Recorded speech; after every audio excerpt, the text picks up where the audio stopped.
Small towns like this one are the beating heart of Mississippi. Little dots on the map just struggling to stay there. This is Nettleton. It's not a one-stoplight town, it's a no-stoplight town. Blink on your way through here and you could miss it. My parents brought me home to this house as a baby, and I still live here today. I'm Brandon Presley, and growing up here, we could see through the floor, straight down to the dirt. My mama worked at the local garment factory before it shut down, then she taught preschool at a church up the street. She was our rock and never let us feel as poor as we really were. My cousin grew up just down the road in Tupelo. You've probably heard of him. And my daddy was an alcoholic who never made it to recovery. And on my first day of the 3rd grade, he was murdered in cold blood. I was 8 years old. I know this little town so well, I can tell you about every crack and every sidewalk. That's why after attending college, I decided to come home and run for mayor to get this town moving again.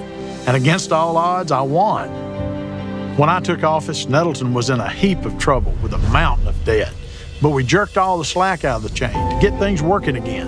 And over the next 6 years, we balanced the budget and cut taxes twice. I ran for Public Service Commissioner next because I wanted to keep helping families like the one I grew up in. You know, it's crazy to think about, but I'd gone from being a kid that grew up so poor we had our power cut off to being the watchdog in charge of regulating those same power companies my mama couldn't afford to pay. As Public Service Commissioner, I opened up closed-door meetings to the public, brought high-speed internet service all the way out here to some of the most rural and forgotten places in our state. We put people back to work with the Hire Mississippi program, stopped boondoggles like the Kemper Power Plant, which saved taxpayers over $6 billion. And I'm proud that I've cast more votes against rate hikes and spending than any commissioner in Mississippi history. Now I'm running for governor because I know Mississippi can do better.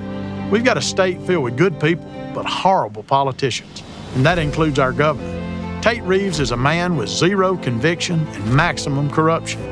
He looks out for himself and his rich friends instead of the people that put him into office.